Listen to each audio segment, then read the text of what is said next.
अकबर बीरबल के लतीफे अध्याय 1 जल्दी बुलाकर लाओ।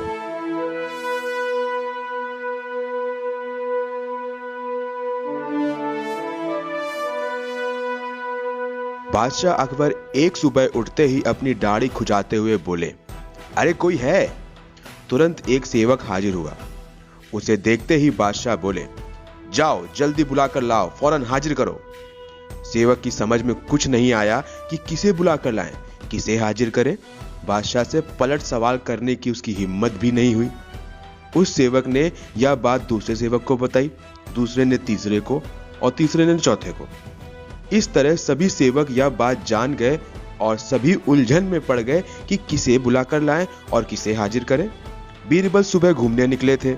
उन्होंने बादशाह के निजी सेवकों को भाग दौड़ करते देखा तो समझ गए कि जरूर बादशाह ने कोई अनोखा काम बता दिया होगा जो इनकी समझ से बाहर है।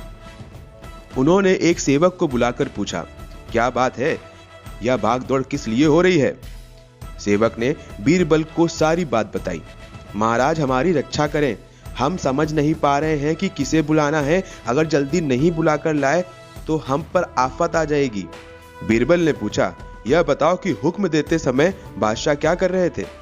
बादशाह के निजी सेवक जिसे हुक्म मिला था उसे बीरबल के सामने हाजिर किया तो उसने बताया, जिस समय मुझे तलब किया उस समय तो बिस्तर पर बैठे अपनी दाढ़ी खुजा रहे थे।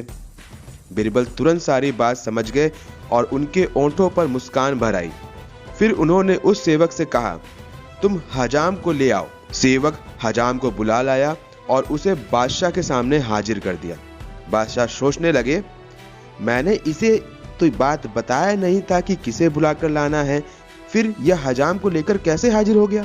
बादशाह ने सेवक से पूछा, सच बताओ, हजाम को तुम अपने मन से लेके आए हो या किसी ने उसे ले आने का सुझाव दिया था? सेवक घबरा गया लेकिन बताए बिना छुटकारा नहीं था। बोला, बीरबल ने सुझाव दिया तब जापना। बादशाह बीरबल की बुद्धि से बहुत खुश हुए और उन्हें इनाम से भी नवाजा। तो ये थी पहली कहानी जिसका नाम था जल्दी बुलाकर लाओ। यदि आपको अच्छी लगी हो तो शेयर जरूर करें और हमें